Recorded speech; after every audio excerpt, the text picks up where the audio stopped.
네, 여러분 안녕하세요. 저는 종로 YBN 뻔뻔 토익 RC 강사를 맡고 있는 선승이라고 합니다.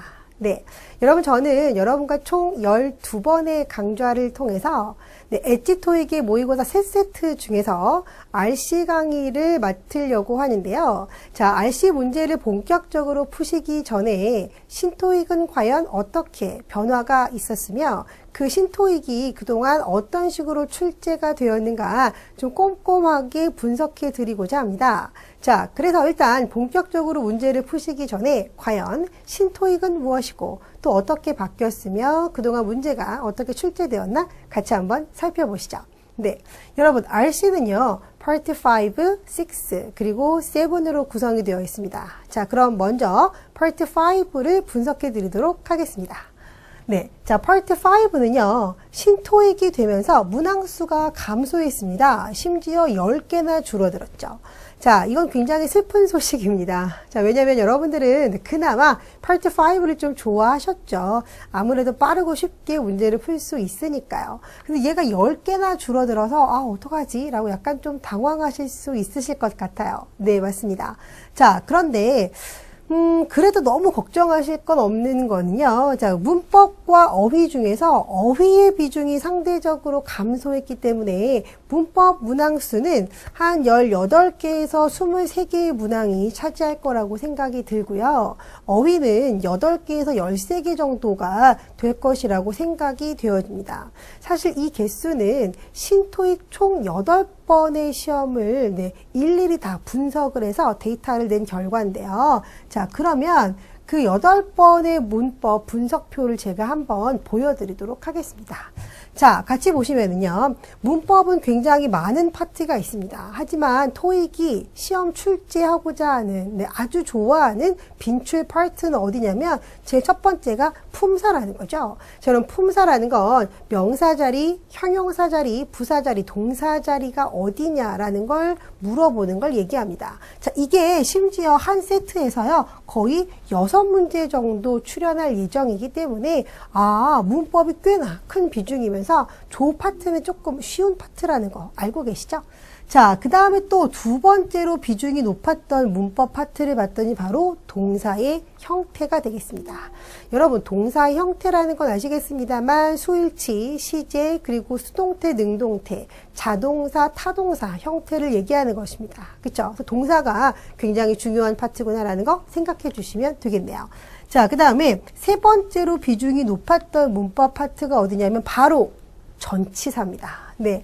이 전치사는요, 여러분, 한국어로 외워서 문제를 푸셨다가는 정말로 헷갈리는 문제가 많이 있습니다. 그쵸? 그래서 전치사 파트는 좀 영어의 쓰임과 같이 공부해 주시면 좋겠고요. 특히나 전치사와 함께 요 접속사 문제들, 자, 접속사와 절구, 구별하는 거 같이 접속사로 보시면 얘가 거의 2.3 문항이니까요. 거의 한 2~3문항 정도가 되는 거거든요. 그래서 전치사 접속사를 합해서도 거의 한 6문항 정도, 6~7문항 정도가 출제되고 있기 때문에 자, 문법 단독 파트에서는 전치사 접속사가 또 상당히 중요하구나라는 걸 좀 알고 계시면 좋겠습니다.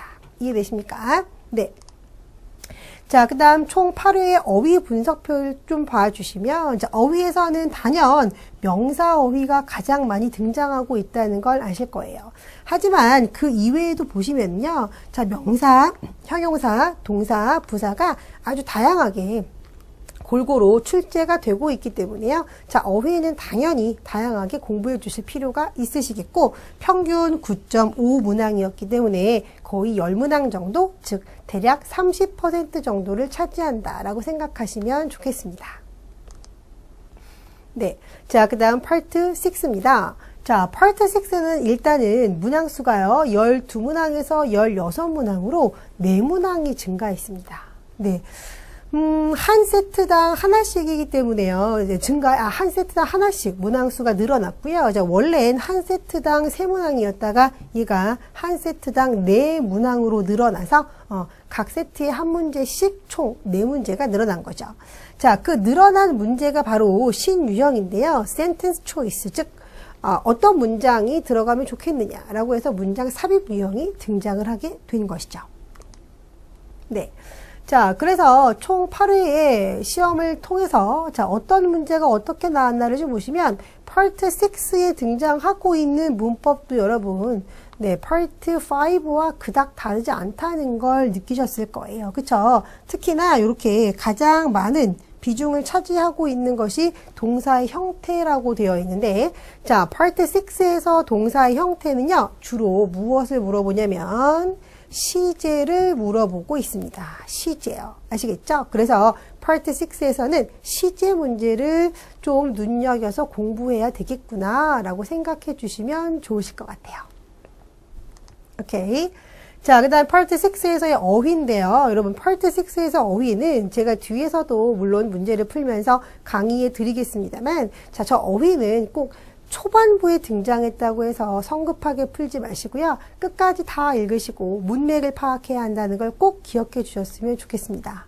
네, 어휘는 비슷하게 등장하고 있죠. 명사, 형용사, 부사, 동사가 비슷한 횟수로 등장하고 있으니까 당연히 어휘 공부는 게을리 하시면 안 되겠죠. 네. 자, 이제 드디어 파트 7입니다. 자, 우선 파트 7은요. 굉장히 많은 부분이 변화가 있었습니다. 자, 어떻게 변화가 있었냐면 우선 48문항에서 54문항으로 6개 문항이 증가하고 있는 걸 보여주고 있고요. 특히 단일 지문은요. 단일 지문에서는 28개에서 29개로 문제 수는 하나가 늘어났지만 사실 예전에는 9개 세트였었는데 얘가 10개의 세트로 지문의 개수 자체가 늘어났어요. 네, 그 다음에 여러분들이 어려워하셨던 20문항짜리의 더블 패스지가 있었는데요. 자, 이 더블 패스지가 사실은 2개의 세트로 줄었습니다. 그래서 우와, 좋다 라고 생각하실 수 있으신데 문제는요, 바로 3종 지문이 도입이 됐다는 거죠. 네, 저 3종 지문이 총 3세트, 즉 15문항이 증가했고요. 그래서 이 3개의 지문을 모두 다 읽어야 되는 문제는 아직까지는 등장한 적은 없습니다만 8개에서는요. 8개 제가 분석한 그 기출에서는요. 하지만 2개를 읽어서 답하는 통합형 문제, 즉 연계 문제는 늘 등장하고 있기 때문에 이 연계 문제를 좀 공부를 열심히 해 주셔야 되겠다라는 거죠. 이해되실까요? 네.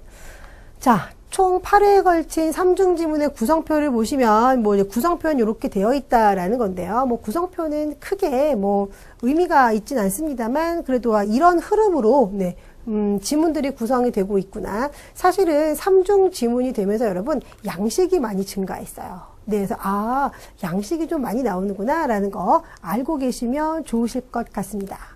자, 그 다음에 파트 7의 변화된 지문 유형인데요. 바로 무엇이냐면 문자 메시지와 온라인 채팅입니다. 자, 얘네가 각각 지문이 하나씩 등장하기로 되어 있습니다. 자, 물론 등장이 안 한 횟수도 있습니다만 그럴 땐 당연히 문자 메시지로 대체가 돼서요. 어찌됐든 이런 형태의 문제가 꼭 2개의 지문이 등장하게 되어 있고요. 네. 자, 문자 메시지와 온라인 채팅에는요. 파트 3와 파트 4에도 도입되어 있는 의도 파악하는 문제가 등장합니다. 네. 그래서 항상 2문항 정도가 출제가 되는구나 라고 생각해 주시면 되겠습니다. 네.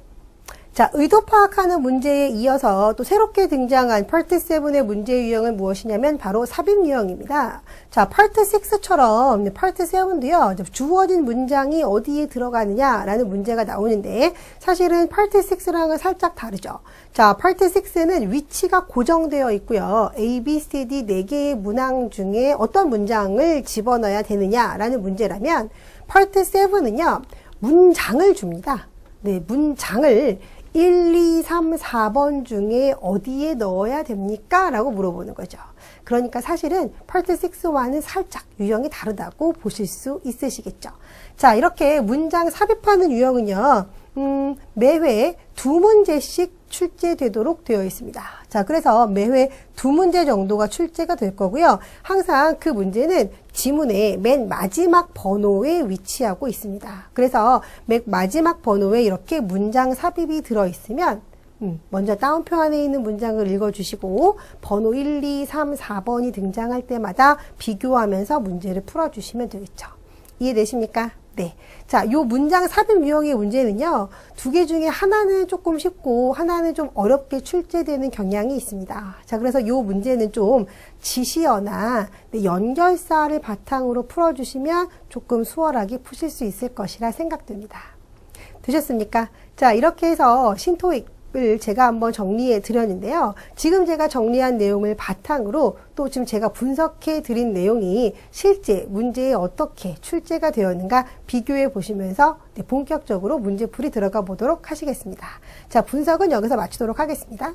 수고하셨습니다.